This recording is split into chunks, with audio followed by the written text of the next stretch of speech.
venture capital firm investing in modern consumer internet businesses where we use technology as an enabler.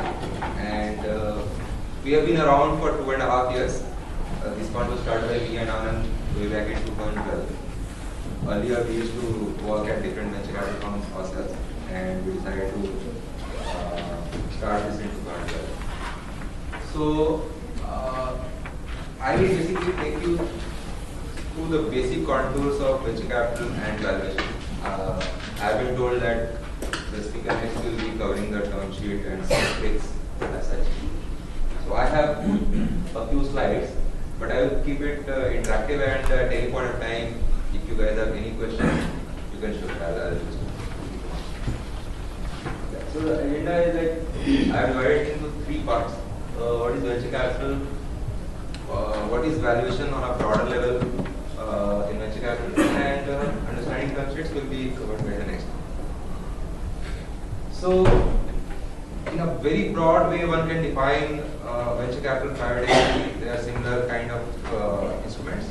Private equity is basically defined as investing money in companies which are not listed. So this is private placement. And venture capital is further a subdivision of those kind of investments. It is defined a little bit different in India. It's defined a little bit different in US. In US, venture capital will mostly go towards technology businesses. So in US, any business which is getting funded, which is coming up with a product which brings a new technology, new innovation, is considered as venture capital. In India, since we are a nation market, even offline plays, retail, etc., are also funded by venture capital. So a typical, say, Sequoia in India might fund a food chain. That will not happen in US. So they will not fund a food chain in US. They will look for maybe a mobile app which is enabling food business. They will fund that, but they will not fund a food business as such. But in India, we are a new market, so we are trying to invest in everything, and everything has large opportunities. So this is primarily the definition of venture capital in India. It is characterized by investments made for the purpose of developing, launching, expanding new products or service offerings. So typically, venture capital will not invest in a business. There are exceptions always. Venture capital, private equity is opportunistic business. So we are there out to make money. So if we see something completely as outlier, we'll go and invest. But as a thumb rule, we'll try to invest in something which is new, which is going to change the way society is behaving, and that will be the focus of venture capital, and that's what we try to. So our job is to keep looking at entrepreneurs who are able to identify new gaps in the society and try to solve that. And once we find that problem solution which they have found is scalable, then we just jump in and put capital behind it and try to scale it.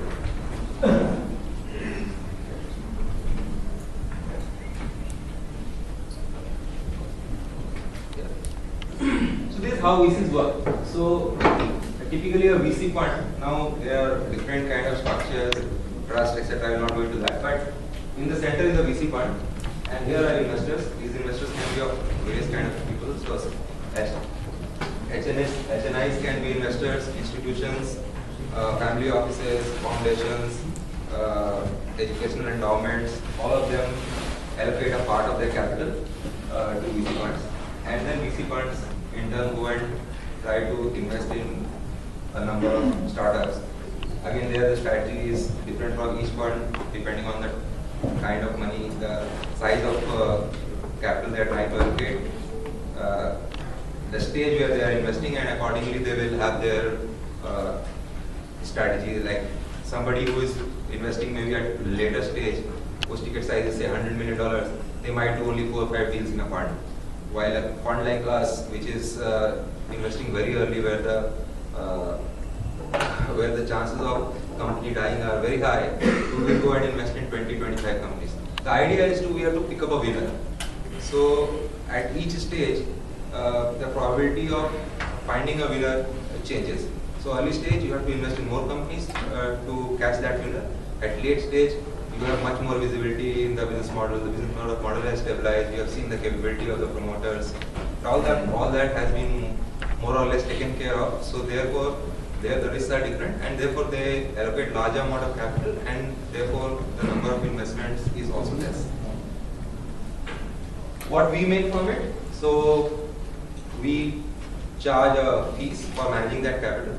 So that is typically in the range of anything between 1.5% to 3%, depending on the track record and power.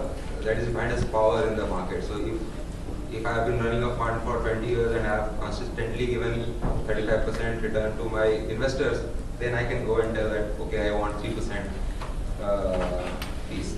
On the contrary, if I am a first-time manager, I don't have a track record, and I am saying that I will do this, I will do that, everything is promised, then the investor might come and say, okay, I give 3% to a guy, I will give you 1.5%. Do you want to work? If I want to, I will agree. We also get a profit share. So that ratio is 80-20. Again, it is sometimes some people charge more, sometimes some people charge less, but more or less the general rule is that so if I have raised 100 rupees and I make a return of 200 rupees, then I will get 20 rupees, 100 first capital principal amount which I have taken from the investor, I will give it back 100%, and the rest of the money we split 80-20. There are certain restrictions over there in terms of hurdle rate, etc., that you have to make at least the minimum market return which is there. So I can't go on and raise 100 crore rupees and just make 112 crore rupees and still say that out of that 12 crores I want 20%, because that guy would have invested in mutual fund like that. So we have to go for a hurdle rate. That hurdle rate is sometimes 8%, 10%, depending on markets, different markets. This capital life cycle. So angels, incubators, accelerators, venture capital, private equity, merchant banks, and then after that IPO, public markets. That's how the capital life cycle is. We typically invest somewhere in the first three positions. Anything less than $1 million in India today is considered as seed capital. That can come from angels, that can come from incubators, that can come from accelerators, that can come from micro VCs. So venture capital, before venture capital, we have one more category which has come up in the last few years, which are called micro VCs, who typically invest less than $1 million, but they behave similar to venture capital. So what is the difference between a venture capital firm and an angel, incubator, accelerator? So angels, incubators, accelerators will typically be more in the mentoring, guiding, helping you figure out the problem. So you might not have a business model yet, you might not even have a product, you might just have an idea, and these people can engage with you. So angels can engage with you at that time, incubators can engage with you, accelerators can engage with you. A venture capital firm will not engage with you till the time you have a very clear visibility on the product at least.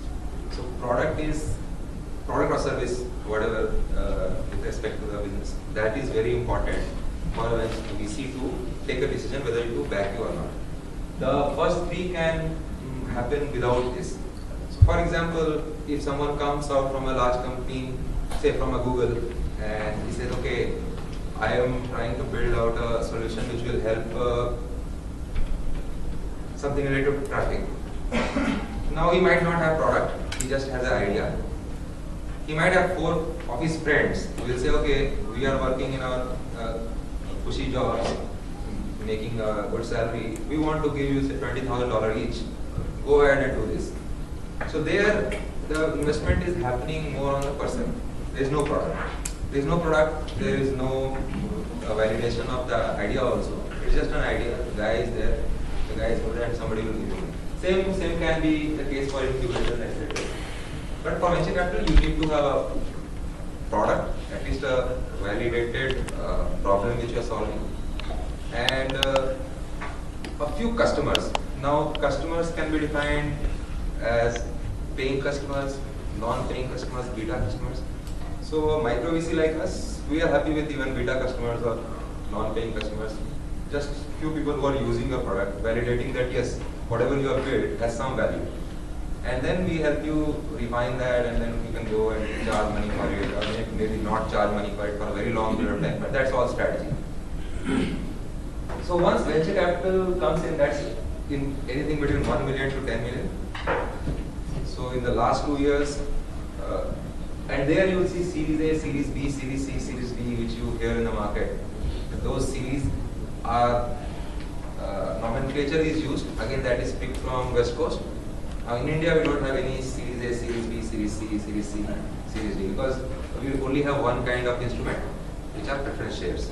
So we don't have any classification in the preference shares. In US, these preference shares are classified into different stages. So a Series A guy will have less rights than the Series B guy. Series C guy will have more rights than the Series B guy, and subsequently. So as you go towards the higher alphabet, the amount of capital which is coming is larger, and therefore they will have the first preference, or they will have more control or rights on the company. In India, all the shares are of the same class, but the agreements are drafted in a way to give more power to the late coming VCs, because they allocate larger amount of capital into the business. One quick question. Do you have kind of class A, class B, class C shares as well at the time of or that's there only for publicly listed? In US? Yeah, in India as well. In India, we don't have. In India, there are only 3-4 instruments, equity instruments, which are available. So one is common equity, which all of us see. Second is CCPS, which is compulsory convertible preference shares. Now that doesn't have any class in India. In US, that has class A, B, C, D. And then we have CCD, which is also considered as equity instrument, which is compulsory convertible debt, which is also an equity instrument. So it has to be converted at some point in time. Now New Companies Act has come up and said that that instrument is only valid for 5 years. So after 5 years, it automatically converts. And the fourth is optionally convertible debentures, which are quasi-equity kind of. So these are the only instruments. So we actually in India, we don't have Series A, Series B, Series C, Series D shares. We don't have. In India, we don't have. In US, yeah, of course. VCs typically take different shares, or is it only VCs will take preference. Yeah.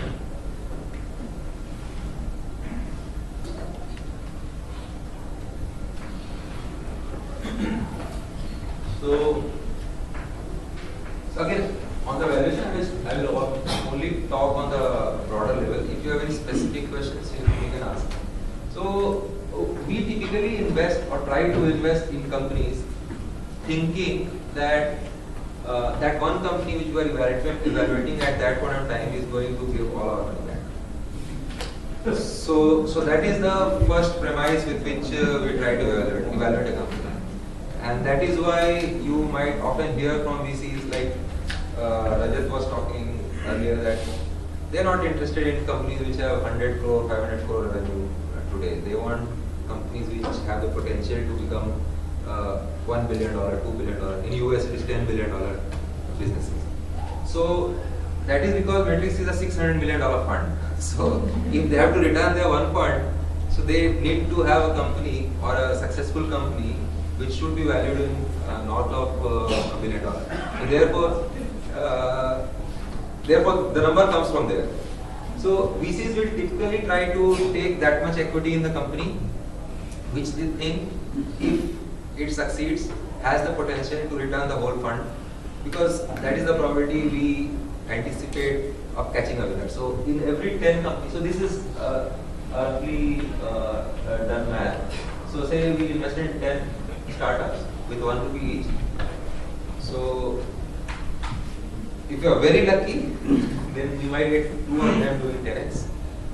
5 of them will be okay returns, which will mean that those okay returns can be, some of them eventually turn out to be service businesses or lifestyle businesses who buy us back at 1.52x in a period of 3-4 years. Or some company might get acquired because it fits into a strategy of a larger company, but it has not broken out by itself. What is typical strike rate? As it is shown in the numbers over here, 2 out of 10 really make great fortune, and related descending? Stage, depend on stage. So in my stage, I will say 1:20. So so my fund is a $6 million fund. We invest typically between 50 lakhs to 2 crore in one company, taking equity anything between 10 to 20%. There we assume that we will do one success, but our success will not have a 10x return. You might have 100x return. That is the difference. But the chances of catching that is 1 in 20, 1 in 20. Globally also in US also that has been the benchmark. So then you will have 5 returns which typically do okay returns, 1.5-4x, which will give you 10 rupees, and then therefore our 3 will be write-offs, which will not give you any money at all, and therefore we will have a, if you invest at 10 rupees, we will make 30 rupees. Out of that, 20 rupees is what the profit is. So the investors will get 80% of that 20, 60 rupees, and we will get 4 rupees. 10 rupees is the capital which will be given back to the investors. So venture capital is fundamentally an institutionalized form of giving for outliers. So that's what I was trying to explain. So at every stage, because you are reducing the risk, therefore your outliers will be defined differently. So for example, for me, outlier will not be a business which makes 10x returns, because I am investing at a pre-revenue, pre-launch stage. So it's about base. So if your base is very low, then your growth can happen very quickly, because you're starting with a very low base. So therefore, for us, outlier is 100x. For somebody who is putting say 25 to 30 crores in a company, for them 10x is good. So they will love a 10x. They will be very, very happy if they get a 100x, but they will be quite happy with 10x. We will not be happy with 10x. Do we know which one is 10x? No. So this is one thing while we are negotiating a term sheet or deciding to invest in a company. Companies often say, "Boss, सारा हमसे ही आप पैसा बना लोगे क्या?" This is a typical conversation which happens because according to their Excel sheets, which they have modeled, right? So, Is it typical or is it true? so I'll come to that, whether it is true or not. That I will just come to that. But this is how it happens, that they will have an Excel sheet on which they would have modeled that after 6 years the company will be doing say 200 crores of revenue, and then they will use the multiple which is relevant to their market, and they will say I will get a 3x of revenue, so it will become 600 crores. And now you are taking 1 crore rupees you are giving me, and you are taking say 15% of the stake, assuming that by the time the exit happens there will be 4 more rounds, you dilute 30% each time, and from 15% you get to 5%. So 5% of 60 crores, 600 crores is still 30 crores, right? So I have invested only 1 crore, you will get 30 crores. This is too high. Why are you doing it? Right? The problem is that I don't know which one will really be that one, right? So I have to be careful that I have to take from everyone. Now the chances are that out of that 25 investments I do, I'm very lucky. I always wish while I'm investing, at that time I really believe that all of them, each one I'm investing is going to do that, right? But statistically, we know that that doesn't happen, and that is why the valuation is defined that way. Which one is 10x, which one will do 10x or 100x, we don't know. Therefore, we have to expect 10x from all of them, and therefore the valuation is defined that way. Now, the other reality is this, that actually if we knew which one is going to do 100x or 10x, right? Actually, even if I invest at double the price, triple the price at what I am investing, doesn't matter. Especially if I am making say 100x or say 1000x. Let me take example of current scenario. So suppose there is a business in India, there is a business opportunity in India, I will not name. You can assume any one of them. You must be reading Economic Times these days. Every day you hear that somebody invests $100 million, $50 million, $20 million, $200 million, right? Now, one might say, why are these guys putting so much money? How can somebody use $200 million when a company just started 2 years back? Uh, so these kind of questions come in our mind, and we say, oh, these foreigners are fools, and they come and put money. They just don't know, and we are the smartest guys, and it's like a bubble head. Right? Just think of it this way: if somebody actually is able to create a $5 billion company business in India, does it matter if it was created by $50 million or $100 million or $200 million or even $500 million? Does it matter? It doesn't. Right? So the role of venture capital or people like us is to identify winners. Price valuation actually doesn't matter. So if at the end of the day, if you have created a $1 billion company which is 5,000 crores, whether I invested 50 crores, 100 crores, 200 crores, 500 crores, doesn't matter, because I will make tons of money. So that is what we go after. So we are not really worried about the price. The reason why we haggle, why we negotiate, is because we don't know which company is going to be that, and that's why we try to negotiate.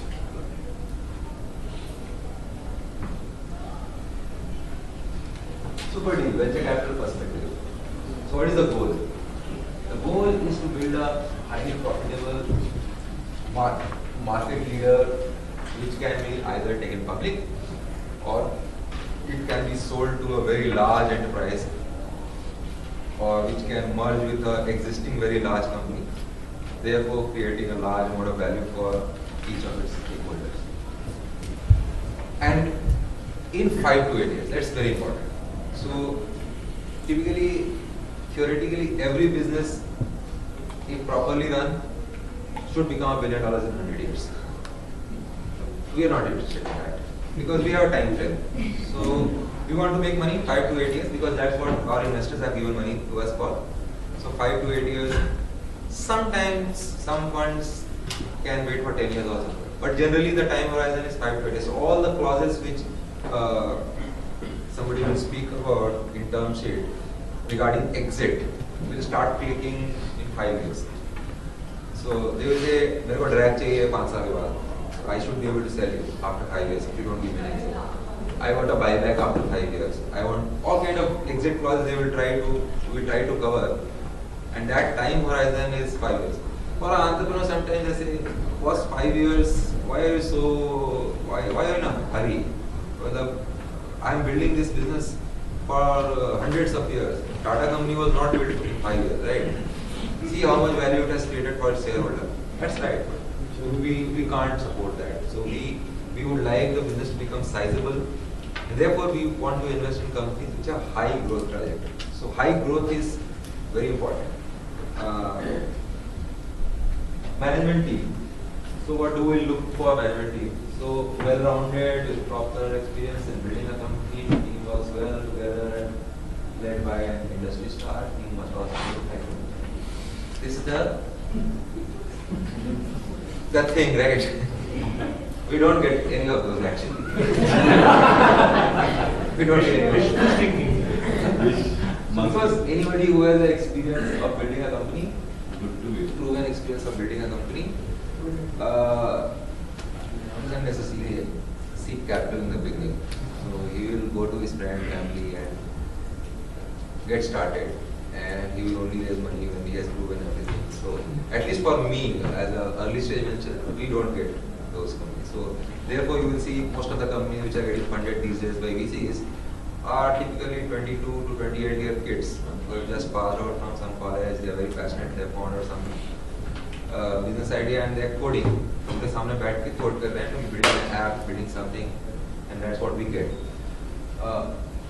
Team is together and it is led by an industry star. If there's an industry star that helps you in networking, etc., again that generally doesn't happen. But if it happens, we are very, very happy, and we would really like to back people who are loved by the industry, whatever industry they operate in. Team must also possess high commitment and integrity. Integrity is one thing which we try to make sure that we are there. So that is where we don't try to compromise. That might change in large size deals. So, for example, a private equity player who is going to invest $100 million in a company might take a chance. He will say, okay, the promoter is a little slimy, but it's okay. I will put a CFO, I will have an auditor, PwC, right? All those things will be there, right? So they will say, anyway, the business is not going to go first. At the most, क्या होगा? 2-4-5 crore चोरी कर लेगा, ठीक है? Right? Business is big, right? So business is there. So the promoter is not going to destroy the whole value, right? And if he does anything like that and it is caught, I will check him out, right? And the business will still survive. For me, early stage investors like us, we can't risk that. Because if the entrepreneur goes out of the system, whether we fire him or he lives in embarrassment or he doesn't want to continue after he has been caught, my money is written off. So neither do we have that amount of capital that we can bring somebody professional to run it, nor will he have that passion to run that early stage company. If he has that passion, he will start his own. He will start with 100% equity rather than I give him 10% equity. He will not do that. So therefore, integrity is one thing which we really go after. And as Rajat was telling earlier, we try to speak to everyone who we can get hold of. So we talk to their friends, we talk to their colleagues, we try to talk to their family as well. Sometimes we go to LinkedIn, try to see who has endorsed them, call them up and say, was this an exchange or do you really believe in this? So all those things, right? So we try to get very deep on the reference check side and we are very serious about it. And sometimes we try to do multiple meetings in multiple environments to figure out something if we can. Right? So like me and my partner, we are 2 people team right now. So if an entrepreneur comes, we meet him in our office, then we go and meet him in his office, we call him to a 5-star hotel, we try to meet him at a bus stop if possible, try to see how he reacts to different environments and how comfortable he is at all those places. And we sometimes have a set of people who are our advisors when we have little doubts or if something comes up, we try to take their advice as well. Product, what do we look in product? So product should be proprietary, should have a sustainable competitive advantage. Generally that is also out of 20 times only 1 time you have, because everyone who comes to us says, boss, mera product hai, this is the thing. And this will, nobody can copy this, koi kar hi nahi sakta ye, but there are, at least in India there are like so many people, right? Whatever your idea is, somebody must have thought about it somewhere, right? You are sitting in Bombay thinking, oh, मेरे को पता है, मैंने बना रहा हूँ, Bangalore में कोई बना रहा है, कोई हैदराबाद में बना रहा है. So ये proprietary product with sustainable competitive advantage is generally difficult to find.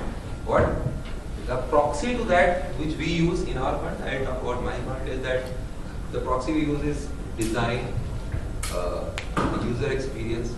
So we try to see, does the team have capability to build something really beautiful, which will be loved by people when they see that. So yeah. At this stage, how do you help all these budding entrepreneurs to be for you a safer investment? Pardon? How do you help at this stage to all these people in their ventures you are investing that it becomes safer for you to invest? How you help? There is product wise, somebody can copy, then team wise also there can be. He wants to know whether you mentor the See, frankly, if on day one I feel that I have to mentor this guy, I will not invest in that guy. See, there are so many people out there, right? Why will I invest something which is work in progress? I want a complete package, right? So if somebody comes and says, boss, I know everything, I am going to do this, right? It's very cocky.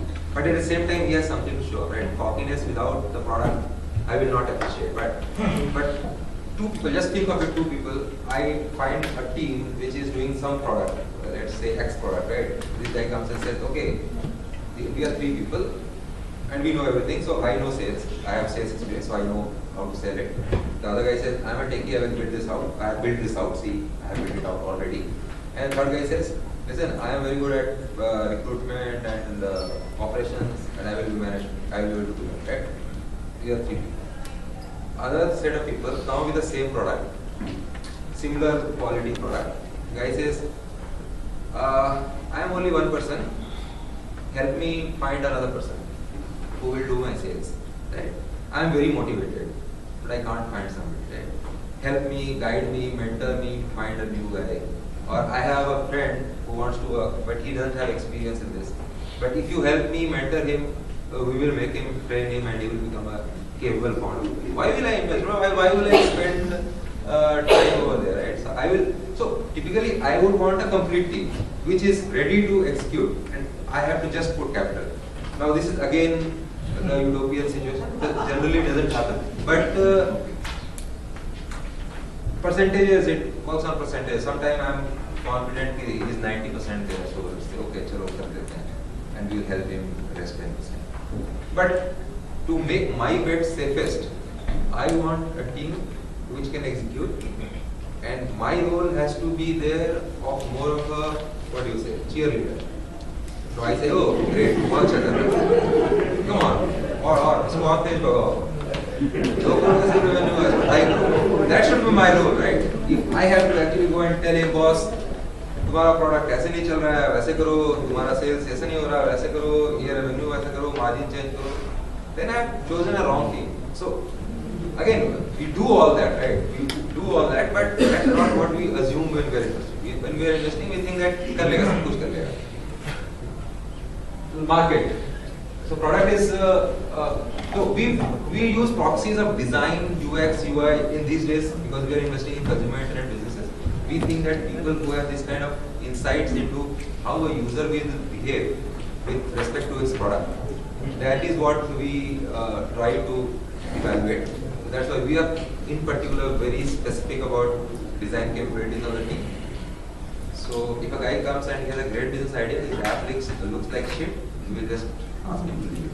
So you know, if he doesn't, अगर उसका app है और लाल और पीले रंग का बना के आया हुआ है, वो तो मैं बाद में बना लूँगा, मैं डिजाइनर नहीं है पर. Well, you don't have, if you don't have a sense of design, and you don't want your product to look the best, which is out there in the market, no designer can come and help you. It has to be the founding team's desire to get the best. And if you really have the desire and passion to get the best, even if you have not hired the best designer, you will still be able to do it. You will go and ask 20 people, hit somebody's head, put somebody, ping some person on LinkedIn and say, please give me feedback on this. You will gather feedback here and there and you will do it. So that is what we are very particular about. The rest of the stuff, competitive advantage, etc., those things, nobody comes and with that advantage. You build that advantage while you are building a company. So you build your process, you build your team, you build your culture, all of this combined sometimes becomes a formidable competitive, sustainable competitive advantage. And that's what we try to build in our company. I have a question. You define yourself as a micro VC. The point that you mentioned of incubating, mentorship, guiding, is that the role played by accelerators? Is that what accelerators Yes. do? So I told you, they don't have a product, right? So when you go to an incubator or accelerator, you don't have a product, you have an idea, right? So you say, I have an idea. Now you help me make that product, right? So that's what your pitch is, that I have an idea, I have to make something. That pitch is not the same with me. Sure. When you come and pitch to me, you are saying, I will make $1 billion for you, right? So you better have a product, you better have a strategy when you are saying that, right? You can't come and say, I will build $100 billion company on your advice, right? Then I will not give you, then I will not take 10% equity, right? So my question then is that the accelerator, what is his terms of engagement? They are similar to your terms of engagement, but is this No, they give substantially less amount of money. substantially less amount of money and hope to then pass on the company to somebody like a micro VC or a VC who takes it Yeah, up? yeah. That is their business. Yeah, so their failure rate is even higher. Right? So they will be even more higher failure rate. So they will typically want to have some stake, 2-5%, depending on how the market is, right? So if there are competition, so if there are 20 accelerators in the country and everyone is willing to take you, then the accelerator will ask for only 2% stake. But if there was only one accelerator in the company which is doing good work, it will say, okay, I'm premium, right? Come in queue and give me 7% also. So that is demand and supply thing. But generally accelerators will give you less amount of money. They will say, we are giving you, providing you value through our mentorship, through our guidance, through our networks, all these jargons of entrepreneurship, they will basically give you. We also give that. Yeah. So coming next. First of all, thank you very much on behalf of everyone. I can say one of the most, absolutely non-diplomatic, non-political strain on the face. So we are there out to make money also.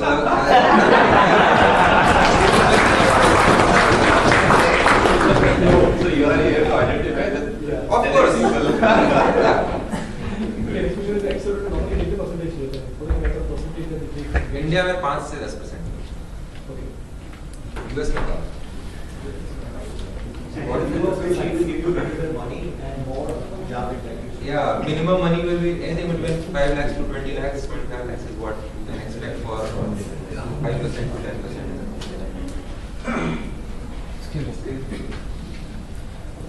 In different stages where VC comes, the other investor comes, how much equity is diluted at each stage?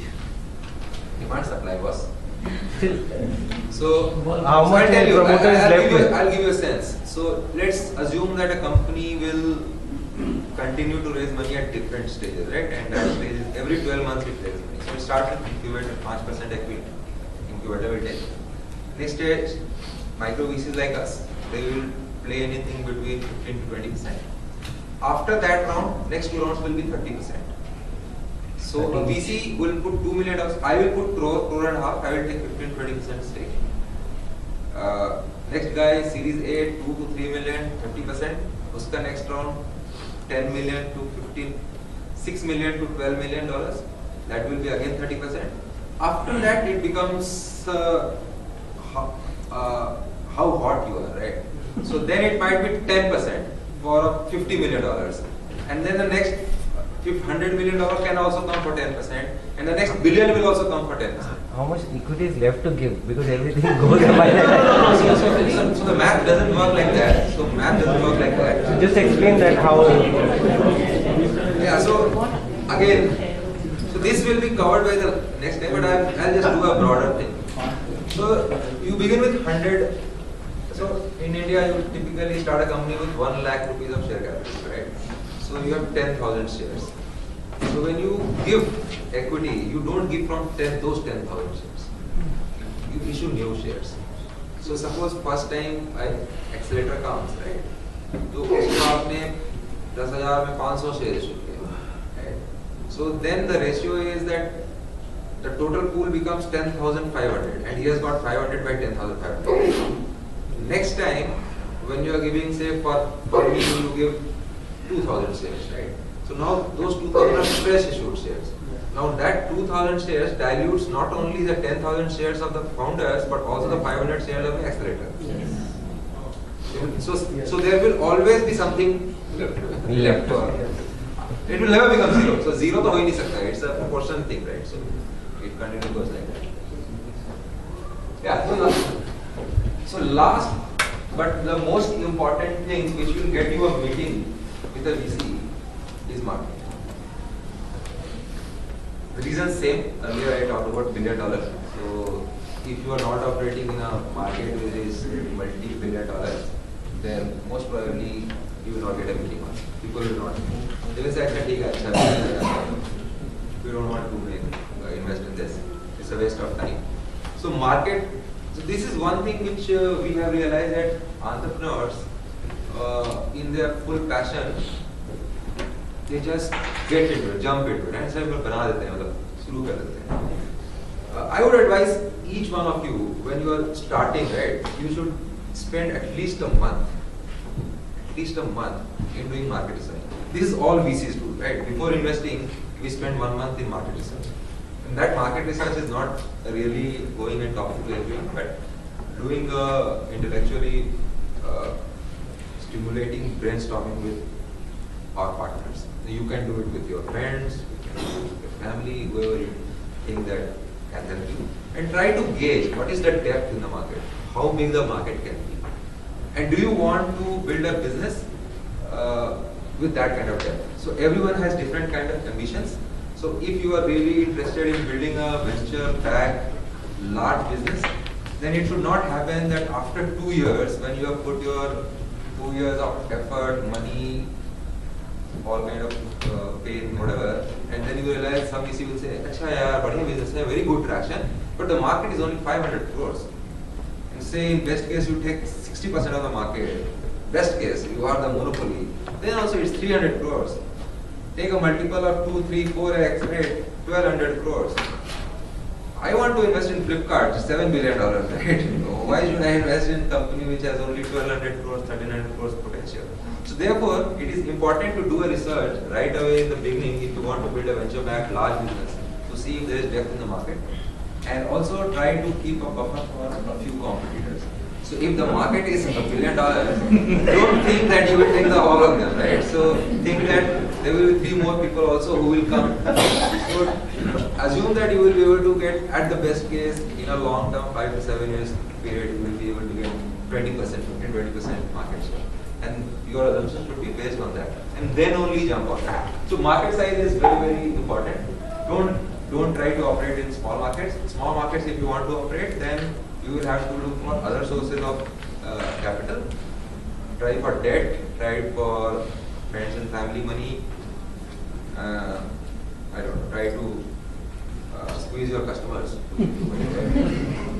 Take a build a business model which is negative or something like that. But VCs will typically not fund. So what is fair, what is unfair?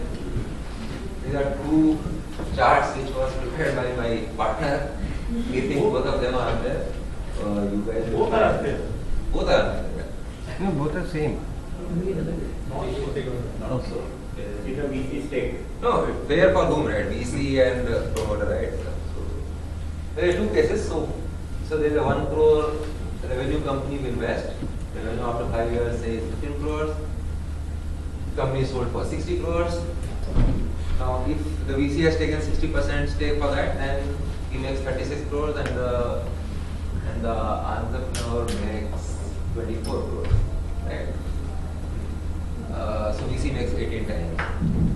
On the other scenario, VC makes only 4.5 times because he has taken 50%. Right? So here the company grew by 15 times, VC got 18 times. There the company grew by 15 times, VC got 4.5 times. It has to be. So what do you think? First of all, let me open the question. Which one do you think is fair? For say, for example, VC. I am standing here. So which one is fair for me, right? What do you think?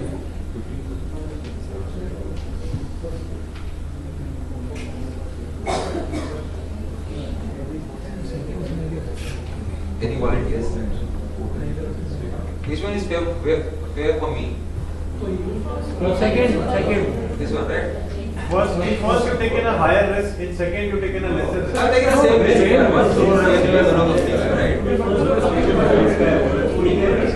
Very important, 60 Risk तो बराबर है. You must have taken a higher risk here, which is why you. नहीं, assuming both are same businesses. Assuming both are same businesses. Right? Second one is better for you. First one is better for you. Yeah. Or how? That guy negotiated in better way. The entrepreneur is going to have more stake, is going to work harder in the company. So what, yeah? After working hard, I get only 9 crores. But that entrepreneur will come back to you for his next idea.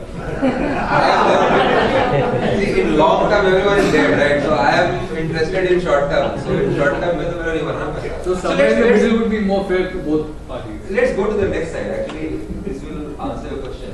So this is it, right?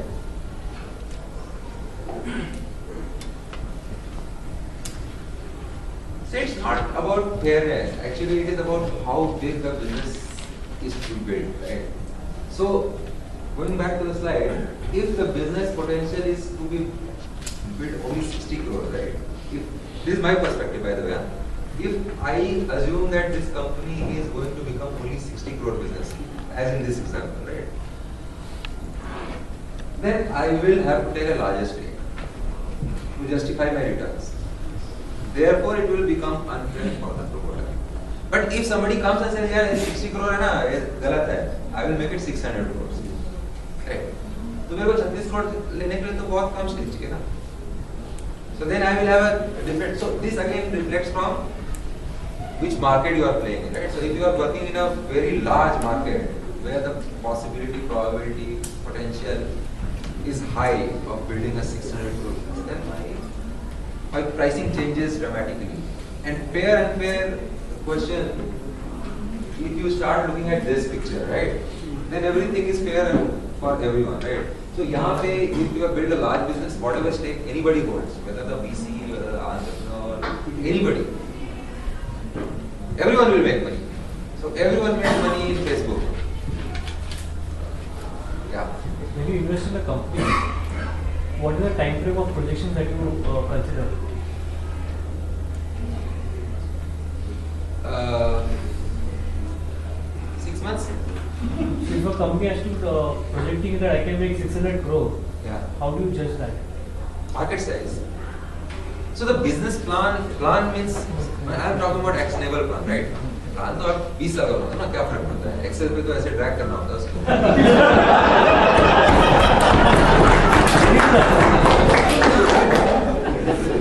I'm going back to the slide which you put in. You said the potential has to be 60 crore or 600 crore. Yes. That invested. Yes. That's the industry says, or what the company will value of the company, or how much turnover the company will do. Your return is based on the No, company. no. So my investment. assumption is that you are building a venture funded business, right? Which means that you will continue to grow for 5 years, right? And capital markets will support you, right? So if you are growing 500%, why will you stop after 6 months or 1 year? You will grow again, right?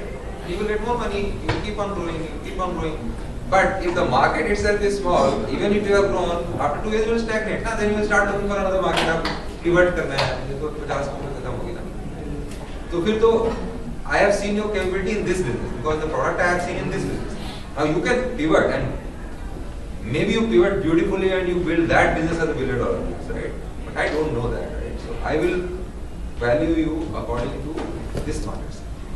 And that is the reason why Flipkart, despite having a loss, is still getting funded at billions of dollars. And I think the better example is Amazon, right? So Amazon is continuously getting funded for last 15 years, 18 years, despite not making a lot of money, because people believe that the market is huge, right? And it will grow and become bigger and bigger and bigger, which it has continued to grow. If Amazon stops growing and is not also making money, you will see Amazon will be, suddenly their stock prices will fall and everyone will, doomsday will come for Amazon also. So the doomsday day for Amazon is not there because it continues to grow, even though it doesn't have profits, it continues to grow, right? So that is because it is working in a very large market, right? So now it has only covered US maybe it has a market share of 15%. India is there, China where they couldn't do much, right? The whole of Southeast Asia is there, Africa is opening up. So therefore Amazon says, I can continue to grow for another 20 years and I will make it today it is whatever $1 billion, I will make it 5x of that, 10x of that. And that is why investors keep pumping money in that, believing in that story. Right? So that is the story which you have. But if you don't have that large market size and your product doesn't support so many people, then it is very difficult for anybody to give you money at high valuations. Okay? Relating to Amazon only, Amazon has been making money for last 15 years. And let's assume the same story Amazon narrates for another 15 years and going to expand. But why does an investor buy the story? A company is not going to make money for 30 years but just going to grow. And at the end of the day, the business has to make money. It's not keep growing infinitely. That story doesn't cut the ice. So assume this. So you have a business which has a gross net profit margin calculated on unit economics, right? So if that 100 rupees has a net margin of say 10 rupees, you can make 10 rupees if you do that business and do that business only, right? And you don't grow. So suppose that is the unit economics. You have 500 rupees, you do business, you make 50 rupees, right? And you can do that every day. You can keep making 50 rupees, right? You do that for 30 days, and you make 30 into 15, 1500 rupees, right? Now this is established that for every 100 rupees you make 10 rupees, right? That's all. So every 100 rupees you are making 10 rupees. I don't make any money for 1 year, and I grow this business and keep investing, somebody is giving me money and increasing it, and it becomes, say, 10 lakh revenue. 10% of that is 1 lakh. Right? You keep adding this 1500 rupees for how many years to get that 1 lakh revenue? That is argument. So Amazon, if it reaches say $500 billion of revenues, and if the investors, if the analysts believe that there is a unit economics in that, which gives a 10% gross margin or profit margin. So whenever it stops its growth, it will have one-time profit which will be multiples of what it can earn now. So therefore, it doesn't make sense to sacrifice growth for profitability as long as you are aware that there is a unit economics which works over there. So if the unit economics doesn't work, then you are constantly growing and making more and more loss. That should not be. So unit economics should be. Let me share you Amazon.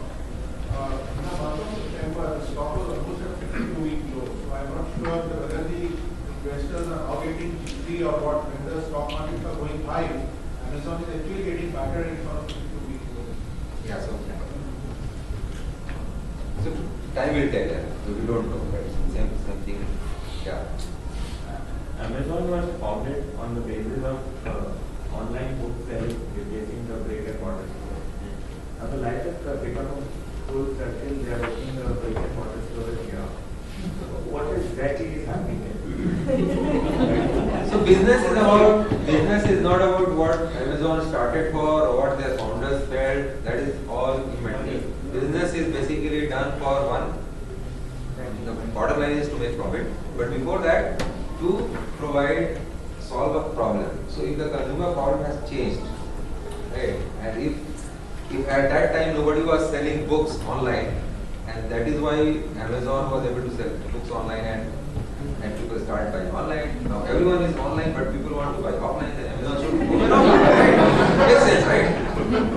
Demand supply, right? So if there is very little supply and the demand is there, you do that, right? Who are you to decide कि मैंने book business था मैं book ही बेचूंगा? ऐसा कुछ नहीं है ना. If Flipkart started with book selling, right? It sells everything today. So you can't say no मैंने तो शुरू किया था book बेचेंगे मैं book ही बेचूंगा और कुछ बेचूंगा. वो तो नहीं चलेगा.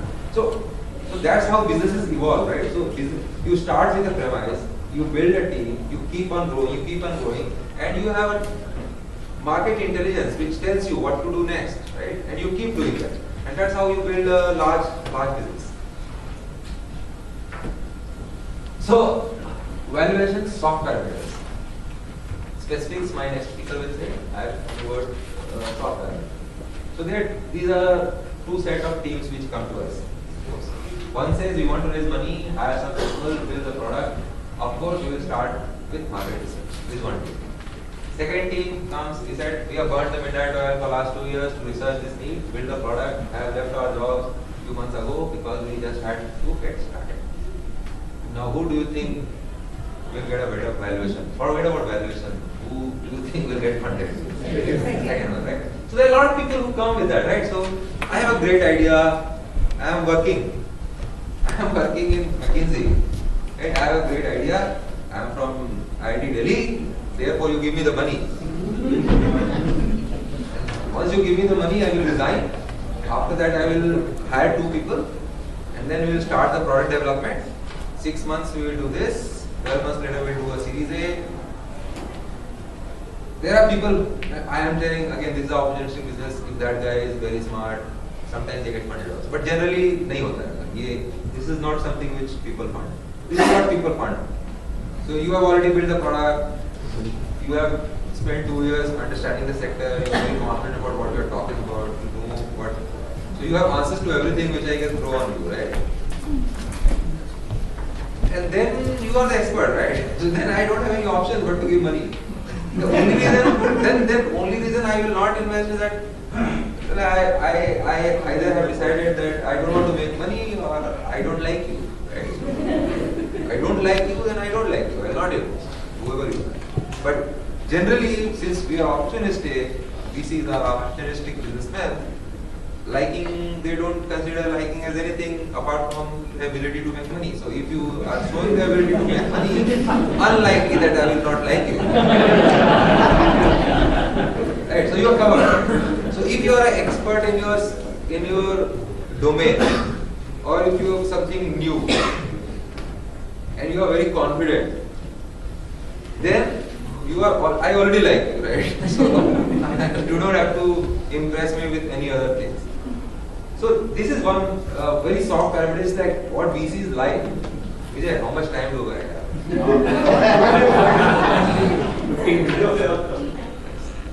Yeah. So VCs like to invest in entrepreneurs who dichotomy over there. So we like people who are very hands-on to begin with, but at the same time we like people who can very easily switch from hands-on to hands-on. And both the things are important. I'll explain why. Because in the early days, you want to do everything with your hands. Because if you are, so that's why we say if you are building a mobile company or app company, if you are not a coder, we will not invest. We don't expect you to code. We don't. We expect you to do the first level of coding just to understand that nobody can take you on a ride later on when the business scales. So you are aware of what is happening in your company. If you are not a coder, you say, "Arey yaar, Bangalore में भरे पड़े लोग हैं, outsource कर दूँगा बना के दे देंगे मेरे को, right? क्या जरूरत है मेरे को coder होने का? Why should I be a coder? I am a great business guy, right? Why should I give 30% of my equity to a tech co-founder you have been pushing?" The reason is that until and unless you do that, you don't have control on the business. So what is important for a VC is to see that at least for the next few years, you are in control. So you don't have to rely on anybody, depend on you. That is the one reason why VCs want people to be hands-on to begin with. Hands-on why? Because when you are scaling, you have only two hands, one brain, 24 hours. You can't do much, right? So you need to be able to delegate responsibility and be comfortable doing that. And you should have that leadership ability, capability to trust others to do stuff better than you. And if you don't have that, then you will not be able to build great teams, and therefore you will not be able to scale.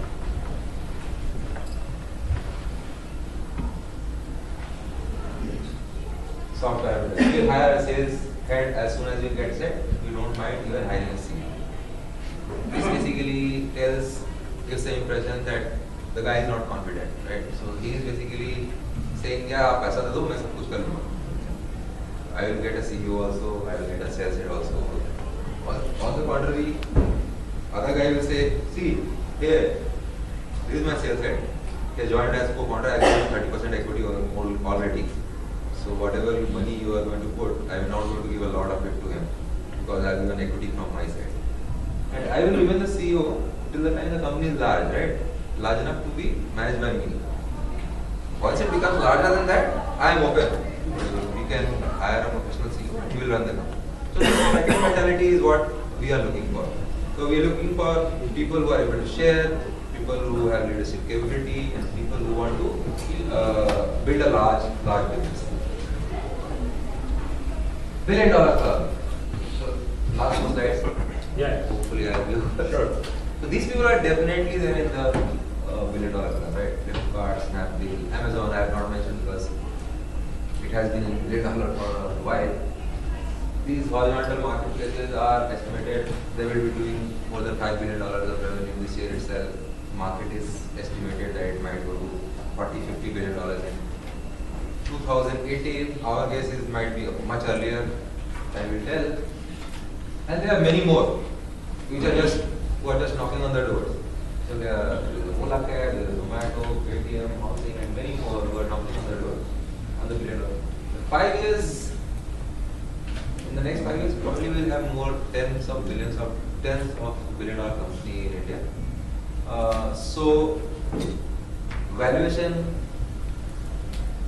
Why I put last two slides is to basically emphasize on the point that valuation is not the most important thing in the business. In the end, what matters is how big, how scalable, and how profitable businesses you can build. If you build a very large profitable business, whatever stake you take, you get, whatever valuations you get, doesn't matter. I will give you one example which is not so common. I earlier used to work in a fund which used to invest in microfinance. I can tell you there was one company which listed in 2010, SKS. The founder of that company, Vikram Akula, never owned any equity in the company as a founder. He was the only guy who made most of the money. He made all his money through ESOP. He made $50 million in that listing. All of that earned from ESOP. He never had any stake at all. By the way, he was the founder. He could have started with 100% of the equity. Never had any equity also. He gave all of the equity to the villagers or the women who were there. As a society, they made a trust of it, and he gave all the equity to them. And then gradually, all the private equity VC guys came and took it. He never got any equity as founder. All the equity was he earned by just working over there, and he still made $3 million because SKS became $1 billion company. So that is more important. So if at the end of the day, if you build a very large business, doesn't matter how much stake you have, you will make lots and lots of money. If you have 100% of the company, but if your company is small, you don't exit, you will not make it.